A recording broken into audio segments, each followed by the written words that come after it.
Hey, it's Juan for pedalsandeffects.com. I'm with Tor, and we're at Guitcon. And this is the genius behind, if you can believe it, TC Electronics. Yes. Okay, I've done a tone print. We probably met before that. Yeah, we did. So what year was that? Like 2010? Something like that. Maybe even a little earlier. Yeah, 2009, 2010. Right, I think so. But I've been using TC Electronics shit forever. That was my first course, and Racer X is the first time I ever bought a course, and most of these by Boss or whatever. But at that time, all the 80s bassists were using the TC Electronics course. The black square one. Yeah. Yes. And I still love it. I still, like, every now and then pull it out, and it sounds awesome. I mean, I think every dude uses it. Like didn't Mark King use it? Oh, yeah. Damn, see? So if you want that 80s real official, you can still get those pedals. You guys made 1 billion of them, right? Actually, we stopped making them. I know, that's right, but you can buy them used. You can buy them used, but The 1 billion of them, didn't you make you sold a ton of them. We sold quite a few, but back then, the pedal market wasn't what it is today, so it wasn't as crazy. So, but we sold some. But When did you were not there during there? No. It's TC. The first pedal they did was the chorus pedal, or we did, and that was back in 1976, and I was 3 years old at that time. So I wasn't part of that for sure. Yeah. Damn, I didn't know it was around that long. No, it's more than 40 years old now. It took a while to get to the States. Yeah, I think. Yeah. We had a guy, Ed Simeone, who was I think he was road manager, tour manager, or something for Toto. Back in the days, and he came to Denmark, and he kind of discovered all this stuff, and basically went like, "This is awesome. I want to import that into the States and basically be a rep." So he was the guy who basically took all that stuff to the States. No kidding. Not with the company anymore, but still in the audio business. Sure. Great guy. So yeah, it's been a long while. I wasn't there until way later. No, I got it. And so that shit is tight because you guys have been around that long. It's like, there's not that many companies who can sustain that long. When do you think it started really becoming mainstream TC? Was it in the 90s? Well, in terms of effects in general, the 90s were definitely like where TC kind of shot to the forefront of stuff, and that was actually when we moved away from being more of a pedal company towards a studio company. Got it. So in those days, the whole focus of the company shifted from guitar pedals, which is where we started, towards making 19-inch rack, really expensive reverbs and multi-effect processors and stuff like that for studio use. Right. And then we came back to the pedal stuff in. Oh God, that not too long before I met you. Yeah, so maybe around, I think 2007. Right. Around 2007. Right. We started. I was basically asked to run a pedal division of the company. Right. Awesome. And I was working at TC already, but I was asked to basically transfer to do that, and we started doing some different pedals. But when we really started getting seriously into the pedal business and really making a dent was when we released Polytune and then the tone print pedals, which was 2009, 2010. Okay. Why do you think that all resurged? What do you think was the reason why people started getting back into pedals? Is there any idea that you might have? I have a few ideas, and it corresponds luckily for us with the with the time, I think, when we started getting back into the pedal business. A lot of guitar players and bass players, for that matter, they like to spend money on gear. It's not just, I need a chorus. No, it's like, you're the first person to ever say that. You know what? Musicians do like spending money on gear. Nobody's ever said that, and it's absolutely true. But it's no different. If you like clothes, you'll go out and buy a new T-shirt, not necessarily because you need a new T-shirt. You will buy it because you think it's cool, it looks nice, and fills a need. Yeah. Yes, exactly. So the same thing goes for musicians. And the thing is, this trend started to happen that you like to buy nice things. It's the same with everything. You can go out and buy regular coffee, but if you really like coffee, you'll go and buy the specialty kind. Sure. If you like cooking, you might buy salt that's like, $10 for a little bag of it. Fleur de sal, yes. Yeah, so there's pretty much in any kind of hobby or something you do, there's the option these days to get the really gourmet version of it. And if you do that in the musician industry, so guitar players or bass players, if you do that with amps and guitars or basses, that's a pretty expensive hobby because instruments are expensive. Amps are expensive if you want the best stuff. Right. Pedals, on the other hand, lie in kind of like a range where you can go like, okay, I can spend, I can spend like $80 or $50 for a used boss pedal, and it'll probably do the job. But if I spend some more, I'll get the best stuff. I'll get the unique stuff. I'll get the stuff that's like hand built and just really, really nice. And we just hit when we came out with the tone print stuff. Right when that started happening. And flipped it. Like everybody, like you're right. You get this kind of stuff, this gear and stuff, because like for that price mark, you can flip your sound. Yeah. You can become a different musician. Like buy another guitar, you're still that same guitar player. Amp, you might be able to flip, but a pedal, it could flip your whole approach to music. And so that I think was the excitement that I was like, the band I was in, Mars Volta, like, the pedals really kind of created a lot of the sound of what the band sounded like. I know Omar's Memory Man is trademark Mars Volta sound. The vibrato, delay, stuff he would do. I used the Boss vibrato. I used your vibrato on records. I mean, there's all these things that happen that really created the way our band sounded. So if you dug our band, then you went out and saw, like, you'd see photos of our pedal boards, and you go, oh, cool. Oh, he has like not one but two digi whammies. So then kids were like, I gotta get a whammy. And so it kind of just feeds that. And there were a lot of bands playing with pedals at the time, but I think we were definitely at least one of the top 5 bands to have like the obnoxious. Oh yeah, definitely. And because there's a lot of bands out there who use effects in more of like I'll throw on a little bit of reverb just to make my sound a little bigger. And then there's the guys who are like you, where it's like this is a part of the song. If I didn't have that pedal, that song wouldn't exist. No, absolutely. And I think with this whole subgrowth of different pedal companies. And even the technology that you can actually make pedals now so much easier than you could back in the day. It means that so many people with all these quirky minds can suddenly go and, I want to do this. I want to try this out. And chances are somewhere in the world, there's somebody who'll dig it. I really got to get to this because I know it's getting late. We're at the end of Guitcon, and so I want to make sure we had a chance to talk to Tor. So what is your background? Like I know you're a musician, and what got you interested in this? Because that's a very important thing. Like I love understanding where the person came from. Is like, what's your angle? Like, how did you come into the? Let me know. Yeah. So as you said, I'm mainly just a guitar player. I like playing guitar. I've been playing for a long, long time. Probably should be better then, but that's the way it is.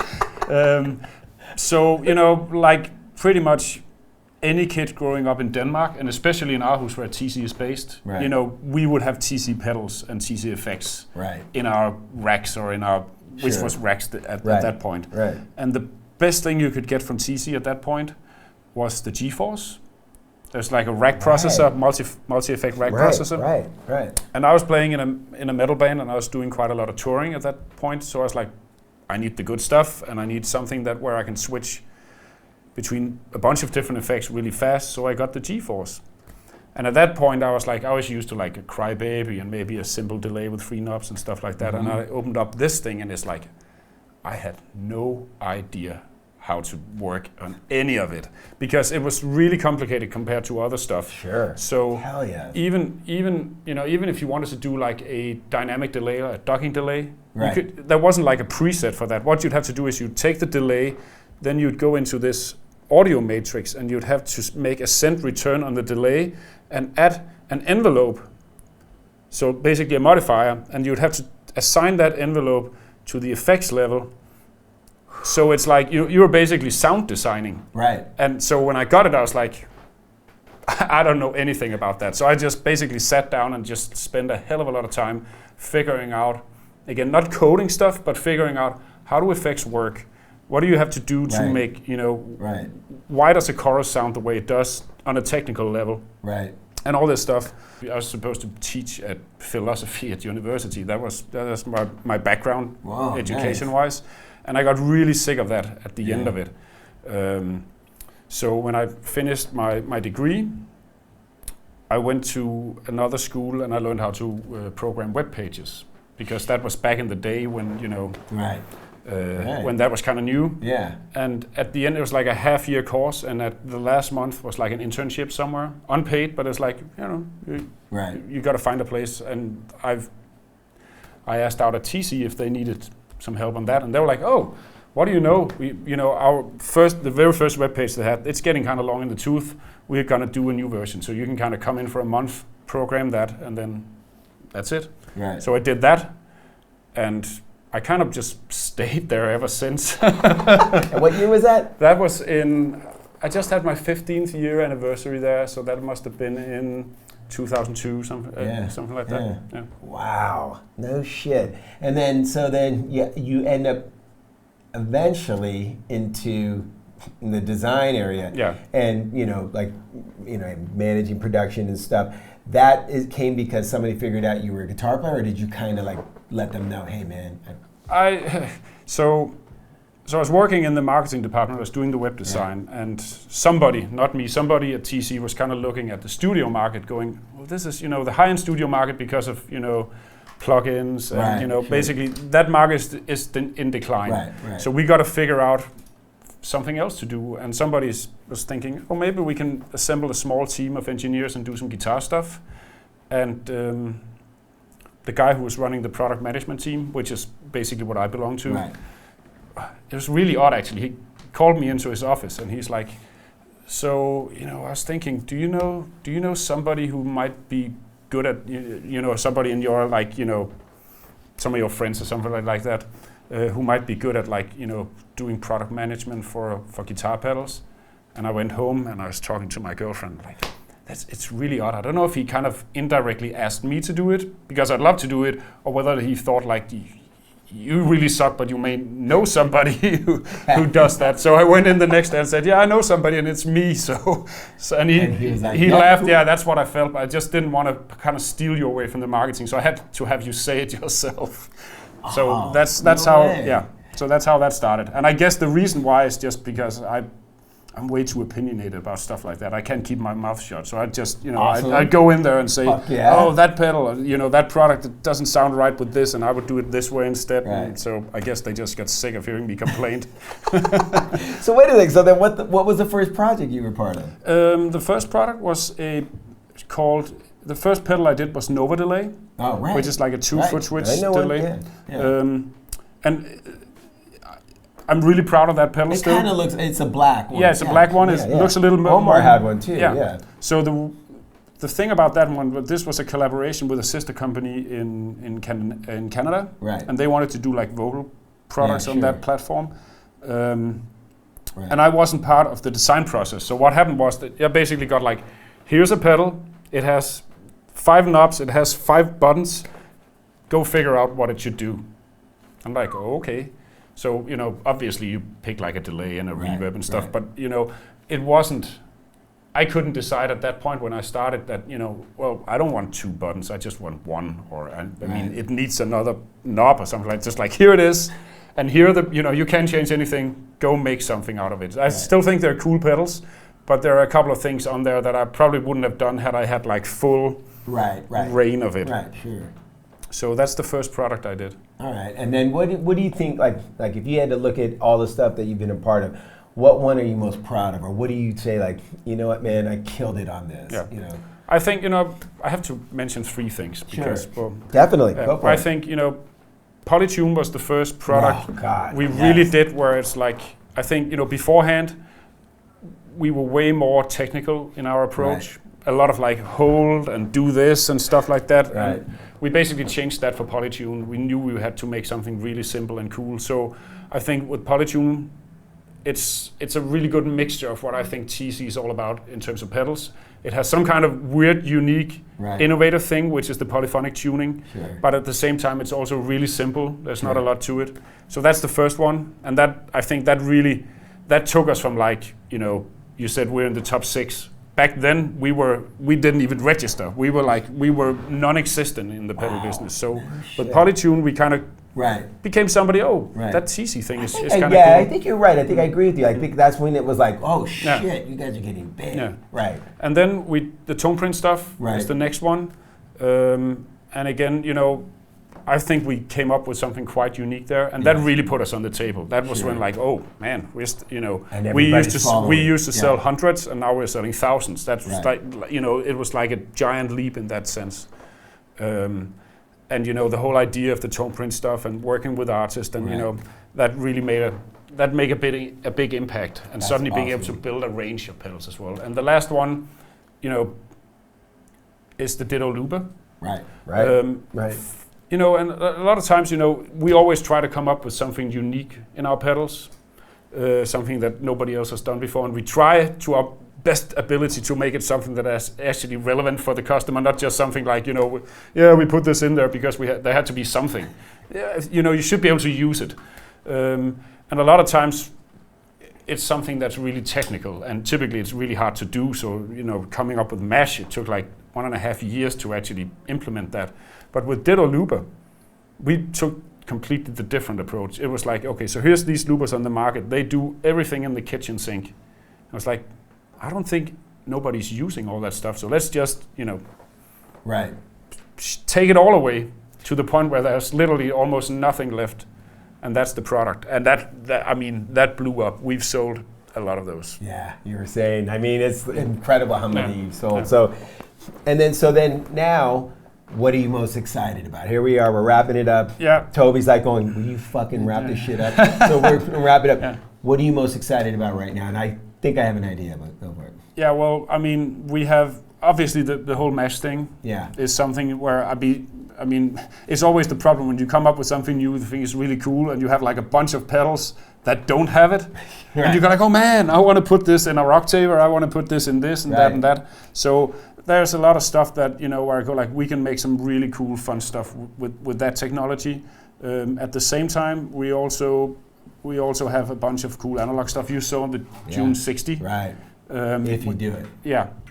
There's no way you can't now. Like if the doors open and now they're going to go, if you don't. But of course, there's like one guy who said, don't you think Roland should do that? And it's like, no, you know what? You guys are smarter. You beat him to the punch. Put it out there. I mean, I know you're going to sell as many as a Ditto Looper. Yeah. That's my opinion. So that's something I'm excited about. The last thing I'm really, really excited about, I can't actually tell you exactly what it is. Okay. But is it in the line of the tone print pedals? It's in the line of the tone print pedals, but it's something different, quite different. And it's something that will take us in a new direction with the company that I'm really, really excited about. And it's a big frigging project. So it's something that has taken, we worked on it for quite a while now, and it'll take some time before it come out. Maybe like Summer NAMM or maybe next year? I hope next year. I hope, you never know, but right now I'm hoping for like April, May. Cool. But we'll have to see at that point. But it's really cool, and I'm super excited about it. Okay, so then since you can't tell me what it is, you could probably tell me who will benefit the most from it. I think like touring musician, working musician, studio musician. I mean, not that you can't do all of that, but I'm just saying, is there somebody that you're like targeted? You're like going, these dudes are going to be stoked. The guitar player is going to be stoked. I think the little more serious guys will be really stoked about this. The touring musicians and the guys who like to create sounds that are unique and different will definitely get a kick out of this thing. Okay, so nerds. Yeah. All right, there so you go. The nerds. All right, well look, Toby's pushing it through, but he has one last thing. Yeah, since you're the guest of honor, Thank the last you, sir. interview at Guitcon, you need a Danish treat, which is a licorice pie. Oh. And we have to do the Sherlock Holmes thing. thing. Eat the licorice? Even though this is my video, I'll let you guys run with this shit. What are we doing? So we just... Oh, shit.